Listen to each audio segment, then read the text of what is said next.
تخم مرغ نمیشه بنزین توش بسوزه. اونا رو جمع کن. چرا؟ بریز یه چیزایی دورش نگیره.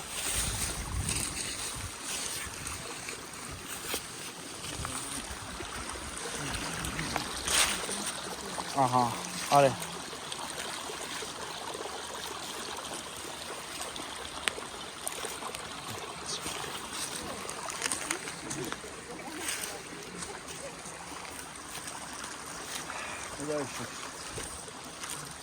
حالی داشت تا الان هم دارم